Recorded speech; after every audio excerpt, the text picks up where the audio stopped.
Olá, telespectadores da TV FIB, canal Universitário de Bauru. Estamos no ar com mais uma edição do Mundo Acadêmico.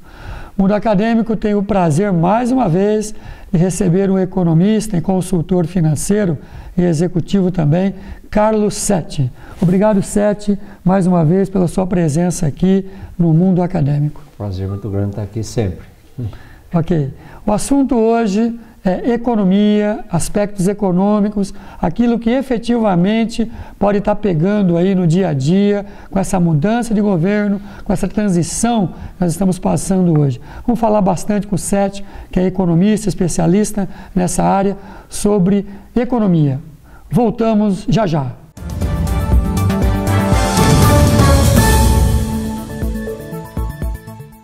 Olá, seja muito bem-vindo ao programa Vida e Saúde. Pratique qualidade de vida e assista aqui na TV FIB, canal 14 da NET, o programa Vida e Saúde.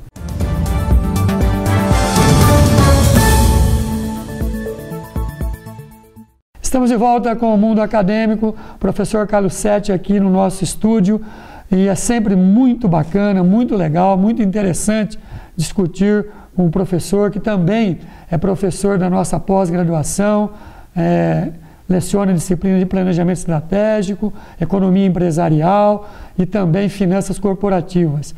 E a gente vai trocar figurinhas aqui com o Setti sobre aspectos econômicos, especialmente aquilo que efetivamente está acontecendo no dia a dia, algumas recomendações para você que está nos assistindo, tanto a senhora que está aí em casa, como empresário, né?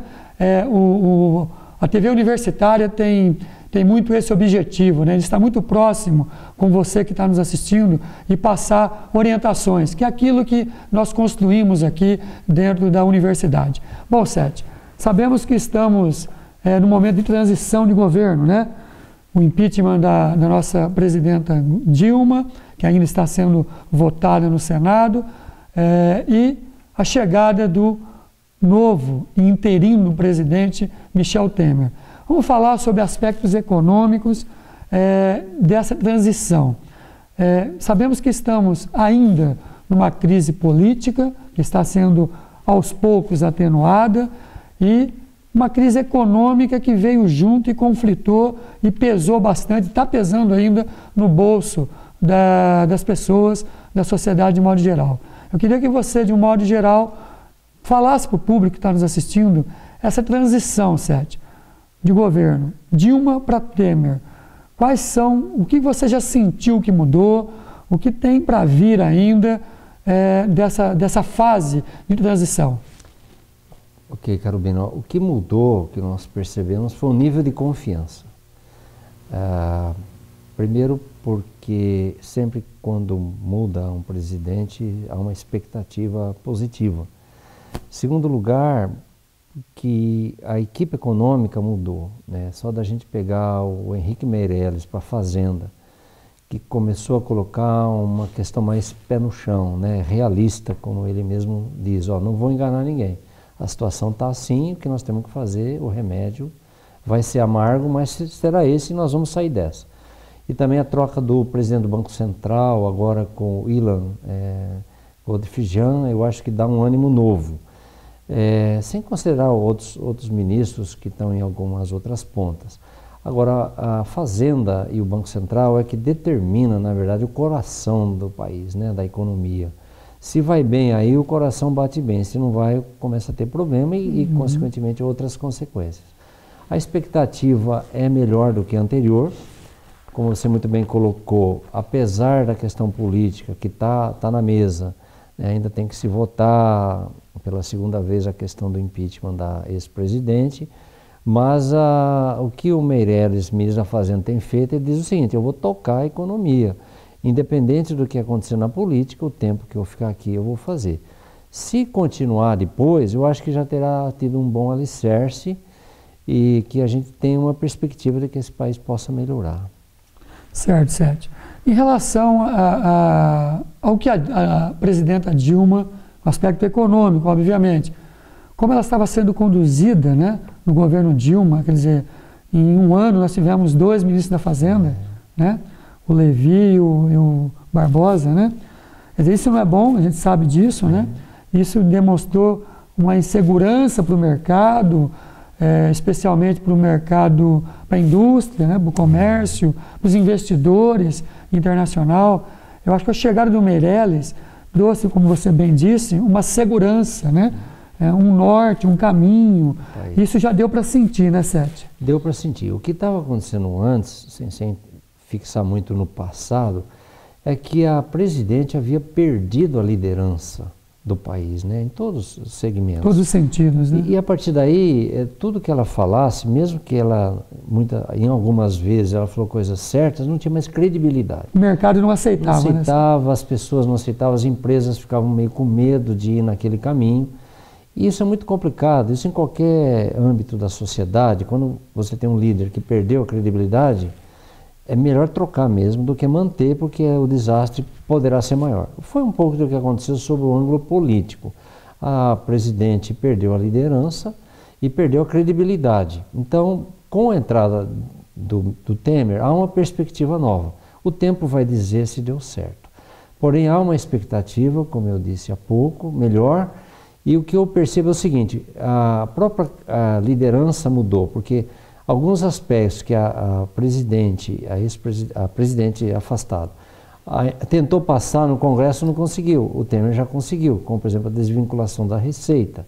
Né? Ele tem um apoio político. Ele tem um apoio político. Então, porque ela já tinha perdido. Já tinha perdido, é isso que eu quis dizer. Então, independente de falarmos em política partidária, não é isso que está em jogo, é que para o país, qualquer que fosse o partido e o grupo que tivesse, se continuasse daquele jeito, é ruim para o país. Quando a gente diz que é ruim para o país, é ruim para as pessoas, né? É ruim para o consumidor, para o contribuinte, é ruim para o pobrezinho. Veja quanto que caiu. O pessoal que tinha ido para a classe C caiu de novo para a classe D, milhões de pessoas, né? É ruim para o país. Quando desemprego, né, Sérgio? Quando a gente diz que perdeu credibilidade, é ruim para o país, para o empresário que quer investir, né? Então os sonhos desmoronam, né? E por aí afora. Então, nesse sentido, tem que ter uma troca. Isso valeria para qualquer ambiente. Uma empresa que tem isso tem que trocar seu presidente. Independente de quem entrasse lá no... Não adianta, né? Ô Sete, em cima disso ainda, nessa fase de transição, na sua visão de economista, né, de executivo de empresa, né, e professor também de economia e finanças, alguns pontos que você considera que o governo Dilma tenha fragilizado e que o governo Temer tem tudo para dar certo, para passar numa ponte e passar a fazer certo. Alguns pontos. Eu penso assim, o maior ponto, a meu ver, que criou uma fragilidade enorme no governo Dilma foi a questão do gasto público, né? Gasta-se muito e não tinha a contrapartida da entrada, da receita, né? Então o nosso grande e saudoso Tancredo Neves, quando eleito naquela ocasião presidente, que não conseguiu assumir, ele diz o seguinte, então imagina você, Carubino, isso era 1985, então estamos falando de 30 anos atrás, eu nunca me esqueço da declaração do Tancredo, nenhum país vai para frente quando ele gasta mais do que arrecada. Isso vale para o governo, vale para o nosso orçamento familiar, vale para o orçamento de uma empresa. Se eu gasto mais do que arrecado, parece que o final desse filme a gente já sabe. E foi o que aconteceu. Creio que isso foi um ponto complicado. A meu ver também... Você acha onde que ela gastou mais do que podia e que devia? No setor social? O setor social... Onde os programas sociais, foi um dos... mal orçado. Mal orçado. O que você considera? Na verdade, não é nem pelo lado do social, vamos dizer, Bolsa Família. Isso. Né? Vamos dizer os assim... programas estudantis. Né? A verba que ela teria que repassar para a Caixa Econômica, por exemplo, por causa do FIES, né? Os outros programas que ela tinha no programa educacional, não estava errado, está tudo certo. A questão é que foi verificado depois o seguinte, muita gente que recebe Bolsa Família não merece receber Bolsa Família, não está enquadrado muitos buracos no perfil social de um pobrezinho mesmo. Que são as prefeituras que cuidam desse cadastro. Aquela coisa que já virou política, já virou acobertamento. Foi isso que danificou o projeto. E desmoralizou. Né? E aí você começou a ter um rombo no orçamento. Isso. E você vê, nós somos uma TV universitária, TV FIB. Você imagina o desastre que aconteceu para todo o meio universitário não ter mais verba de FIES. não só para as empresas educacionais, para as pessoas. O sonho daquele estudante mais humilde, que só conseguiu chegar numa universidade porque tinha um financiamento com juros muito bons, valeria a pena fazer o financiamento mesmo, e que as instituições recebiam, né? E que de repente cortou. Tinha tudo, passou a não ter nada. Então, não só cortou o dinheiro, cortou o sonho. Né? Cortou a perspectiva de uma oportunidade de emprego melhor como universidade. Isso tudo é que tem que ser colocado na mesa. Porque nós então, o projeto em si é bom, mas a forma como foi conduzido. Foi tão mal administrado que o FIES e tudo mais acabou porque não tem dinheiro. Minha Casa Minha Vida. Acabou, foi suspenso, quem sabe agora possa retomar o Mas o governo já cortou muita verba disso, que não tem porque tem rombo, né? Então, por isso, então você vê, é mal administrado, porque acabou o recurso. Quando você fala, não, o programa era tão ruim, não, o programa era bom, mas acabou o dinheiro. Ou seja, então, na sua visão, os projetos sociais são bons, são importantes, devem continuar, devem ser incentivados, tanto é que o governo Temer já sinalizou para isso, né? Que é evidente. Porque isso, obviamente, traz popularidade também, né? Sim. Mas você acha que foi mal gerenciado? Mal gerenciado e acredito eu que ele funcionou como cabresto de voto. Isso foi na eleição de 2014. 2010 também. Também. Na de 2010 transição Lula-Dilma. O Bolsa Família serviu de voto de cabresto. A gente quando reclamava... Principalmente Norte e Nordeste, né, Então, quando a gente reclamava lá, historicamente, que os coronéis tinham voto de cabresto no Nordeste, mudou do coronel para o governo. O governo tem o cabresto do voto. Então, conseguiu-se ganhar a eleição através de um cabresto de voto. E aí esqueceram o orçado? Esqueceram também o mérito. Quem tem mérito para receber Bolsa Família? Certamente, um monte de gente que recebeu e não merecia, tirou o recurso de quem merecia. Que talvez fossem famílias pobres, mesmo que mereceriam o projeto social. Você acha que o erro começou na transição Lula-Dilma? Eu acho que começou em 2010. Exatamente, em 2010. E todo mundo sabe, hoje já é história econômica, que também o modelo econômico de gestão começou a entrar água em 2010 com a invenção da nova matriz econômica. Os caras tentaram inventar a roda, né, e não conseguiram fazer isso viabilizar. E aí começou a aparecer os rombos da política macroeconômica e chegou onde chegou. Sete, a questão que também foi no governo Dilma, né, que eu vejo como um dos erros, eu queria que você comentasse. Incentivos setoriais. Você é da indústria, principalmente você é executivo de indústria.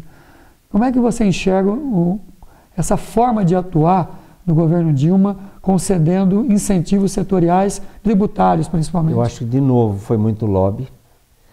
Porque se eu tiro o IPI dos carros... Por duas oportunidades foram feitos isso. Isso, eu teria que ter um monte de imposto dos alimentos, por exemplo, porque o alimento é muito mais importante. E por que não fez isso para o alimento? Então, o produtor. Por isso que eu acho que tem muito lobby político.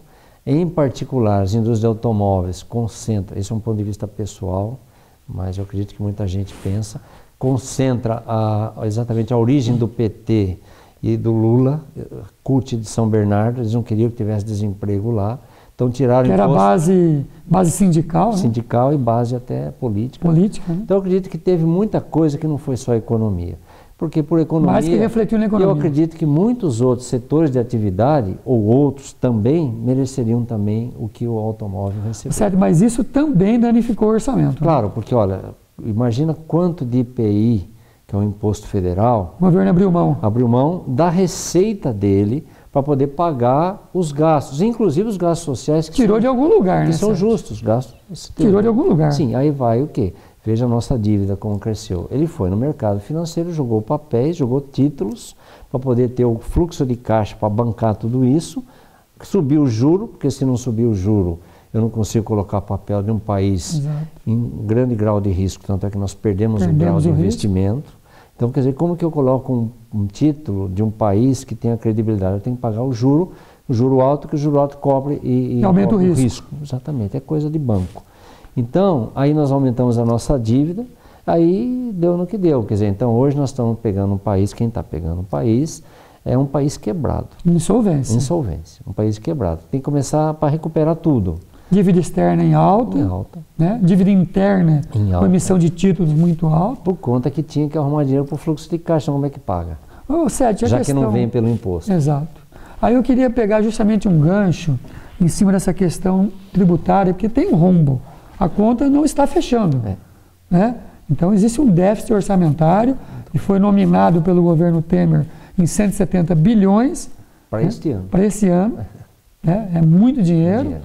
E eu queria ouvir a sua opinião, aproveitando esse deixa aí, sobre como cobrir esse déficit, Sete. Eu tenho 170 bilhões faltando no orçamento. O que isso significa? Gastou-se mais do que se arrecadou. 170 bilhões de reais. Na visão de economista, certo? Sete. Qual é a receita para acertar isso? Eu queria que você comentasse de modo genérico, especificamente na questão da chegada de novo tributo, da CPMF. Qual é a sua visão sobre isso? A minha visão é a seguinte: esse rombo de 170 bilhões, por maior esforço econômico que possa ter, eu penso que não vai cobrir esse ano. Nós estamos mais ou menos no meio do ano, mais ou menos. Eu acho que não cobre. O tempo não vai dar para cobrir. Mesmo que se corte gastos, está se cortando gastos. Já estamos em junho, a gente viu essa semana o corte dos 4.000 cargos sem concurso que vai gerar uma economia de 230 milhões de reais no ano.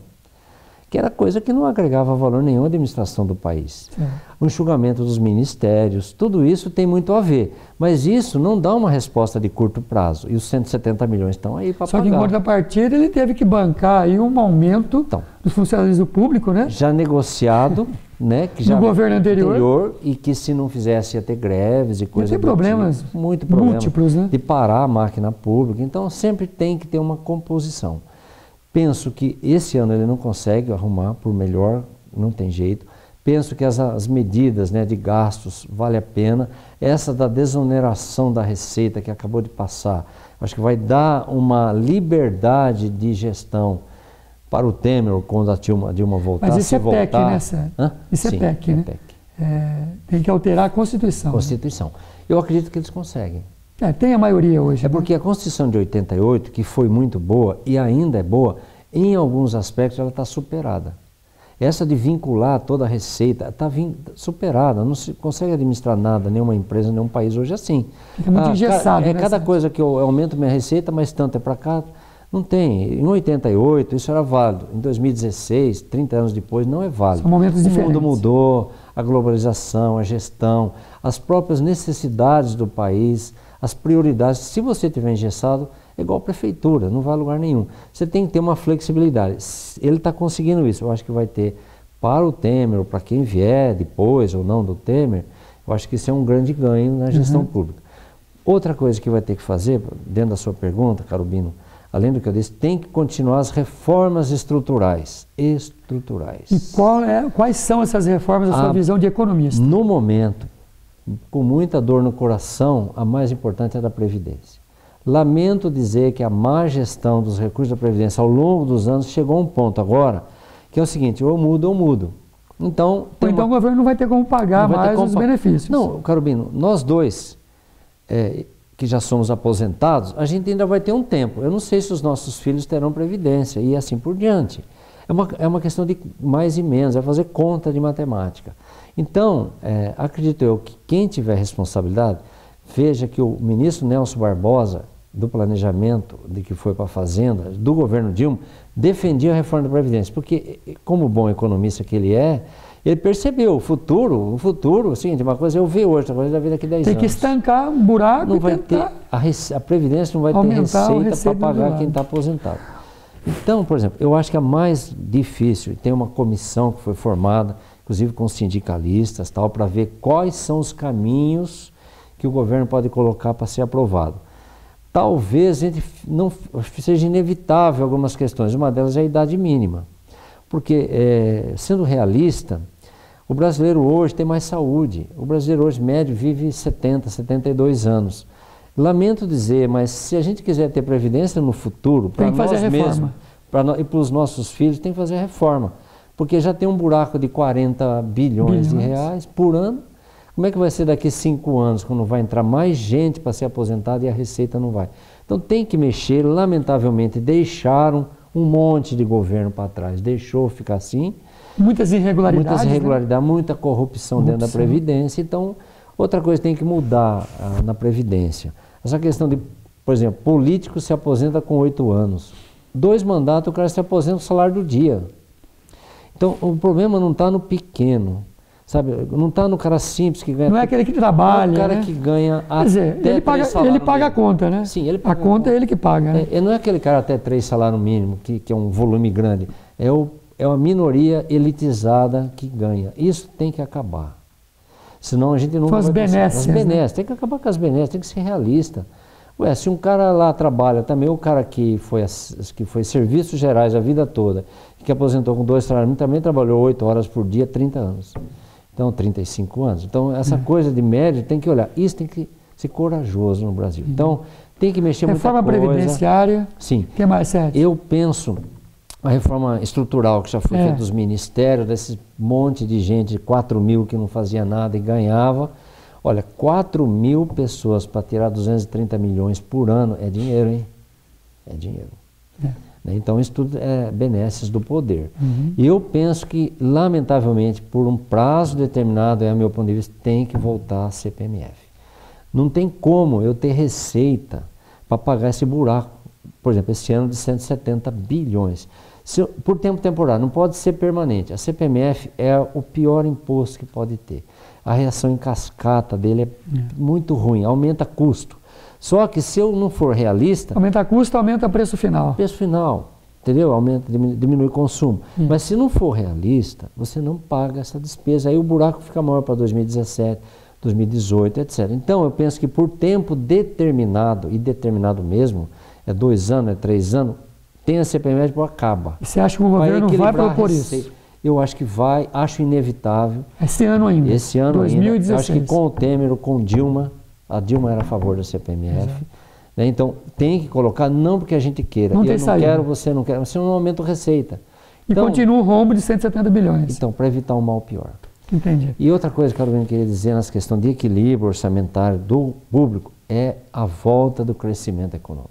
A forma mais saudável de eu ter uma receita de governo é através do quê? Eu produzi, vendi e recolho imposto disso. Então, a maneira mais saudável, porque eu fiz uma coisa de produção. Isso. Eu não fui colocar... O governo gasta racionalmente, isso, né? Eu não pus essa receita também. Então, do outro lado da moeda, né? Por isso tem que batalhar pelo crescimento. Aí volta natural a receita. Aí vem a baixa de juros, o incentivo à indústria, que está praticamente sucateada, caindo a nível de 10%. Isso mesmo. É muito alta a queda na indústria. Então, de novo, né? No PIB, né? De novo, o atual governo tem que voltar aos fundamentos da economia, que o outro governo que quis inventar a roda perdeu. Fundamento da economia. Não tem jeito, você não pode gastar mais do que arrecada, você não pode criar uma inflação, fundamento. Inflação alta, porque você diminui o crescimento econômico e gera desemprego. Tem que ser tudo junto, ou seja, eu tenho que combater a inflação. Não pode maquiar o orçamento. Não pode maquiar o orçamento, como foi feito 2 tentativas anteriormente. São todos os valores que voltaram aos fundamentos econômicos. Quando eu volto ao fundamento, as coisas naturalmente vão voltando. E pelas previsões, temos 2 anos para que isso volte. É uma situação de estabilidade que dá para você pensar no futuro. Legal. 2 anos. Ou seja, com Temer ou com Dilma, tem que ser preparado o país para o próximo presidente. Esse aqui só vai tentar arrumar a cozinha. Fechar o mandato, né? Fechar o mandato. Se fizer isso, vai ser ótimo, vai ser bom, porque vai deixar preparado o país para quem vier. Já está de bom tamanho. Está de bom tamanho. Isso, né? Mas isso é uma questão de responsabilidade, viu, social, do país. Quem está governando, porque está acontecendo muita coisa ruim aqui para baixo. É verdade. No bolso, no né? bolso. Pergunta a um desempregado o que é ser desempregado. O que é estar desempregado? Pergunta a angústia. E hoje, para se os problemas. Para se recolocar, eu estava ouvindo uma entrevista sobre isso, para se recolocar novamente ao mercado, está se demorando até 12 meses. É isso mesmo. É isso mesmo. É muito complicado. E, cara, olha, o mercado nunca teve tanta gente qualificada, boa, desempregada.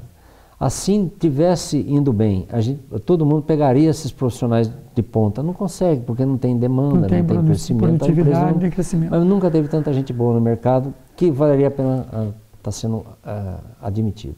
Sete, para a gente fecharmos o nosso bate-papo, eu queria que você comentasse algumas variáveis macroeconômicas, né? E sob a sua ótica de economista, nós estamos em junho de 2016. Como é que a gente vai passar esses últimos 6 meses aí, até dezembro, e a sua visão para 2017 já? Câmbio, crescimento econômico, PIB, desemprego, né? Balança comercial. Olha, faz um resumo para nós. Faço um resumo para você. A inflação... E a inflação também, é muito importante. A inflação tem uma... Toda essa minha fundamentação é uma fundamentação, eu posso citar aqui, da Fundação Getúlio Vargas, que é uma instituição que faz as pesquisas e que não tem partido. Ela não é nem a favor, nem contra. Ela diz assim, ó... É apartidária. Tá bom, ela diz, tá bom, tá ruim, ela vai dizer. Então, a minha fundamentação e os números que eu vou colocar no seu programa é em cima da instituição Fundação Getúlio Vargas. Ok. Uma inflação em torno de 7,5% esse ano. Fechando 2016. Fechando 2016. Uma inflação, eu vou falar de 2016 todo, uma inflação de 7,5%, um crescimento negativo do PIB 4%. Chega a 4%, certo? Chega a 4%. O ano passado, 3,8%, esse ano chega a 4%. O que vai mudar isso é o que vai acontecer agora em agosto, quando se vai se ter um parâmetro da continuidade ou não da Dilma. Dependendo disso, pode até ser que crie um otimismo em cima disso. Sentimento de melhor. Mas tem que esperar agosto, ninguém vai mexer muito, assim, as empresas não vão mexer, até saber, a Dilma fica, a Dilma continua, a Dilma volta, a Dilma não volta, porque aí cria-se uma nova perspectiva, se caso não voltar, é uma hipótese, tem mais até 2018 para fazer um trabalho com o atual governo, certo. Ministros mudaram.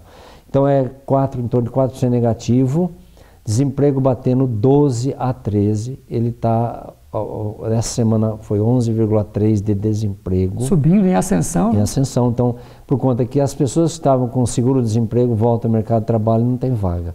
Eles vão ser colocados na estatística dos desempregados. Bate de 12 a 13, lamentavelmente. Da população economicamente ativa. Da população economicamente ativa. Estamos falando em quantos milhões de pessoas, Sérgio? De 12 milhões de pessoas. Aproximadamente 12 milhões, coincidentemente, porque nós temos 100 milhões de pessoas. Por volta de 100 milhões de população economicamente ativa. São 12 milhões de desempregados que tinham carteira assinada e não tem mais.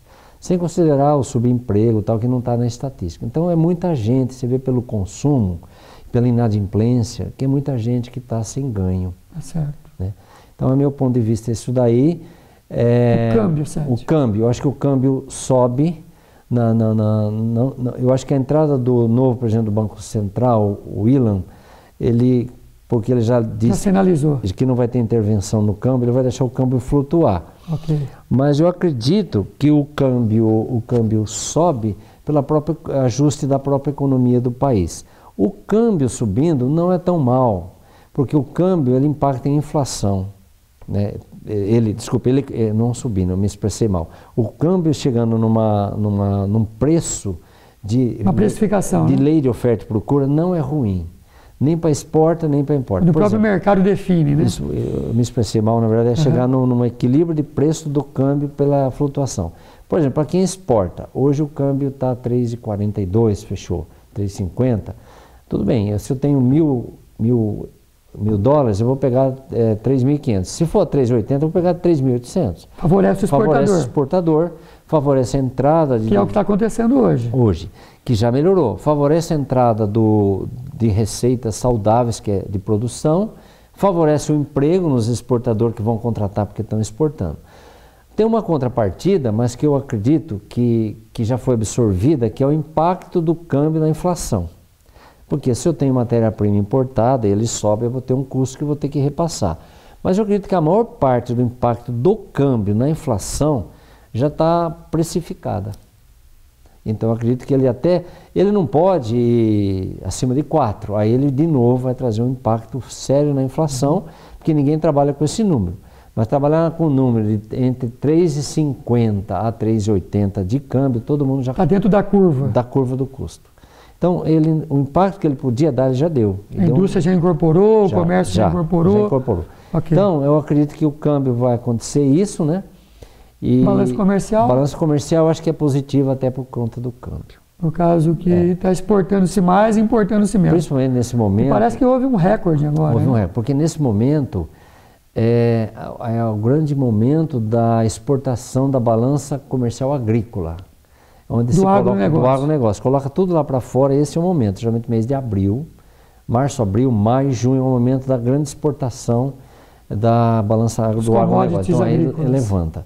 Se a China lá do outro lado der uma melhoradinha, ela vai importar mais as commodities, e a commodity agrícola melhora para o agronegócio, melhora para a balança comercial.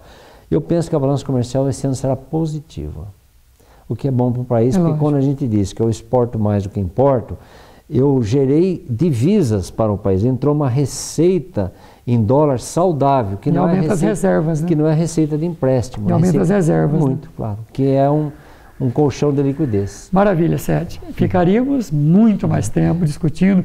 O papo é muito bom, muito gostoso. Verdade. Né? E esse é o grande objetivo da TV comunitária, universitária, quando a gente fala fácil, é o que a gente fala para os nossos alunos na sala de aula. Sim. Estamos falando aí para quem está nos assistindo da mesma forma. Sim. Sete, para fecharmos, você tem um minutinho para falar para quem está nos assistindo.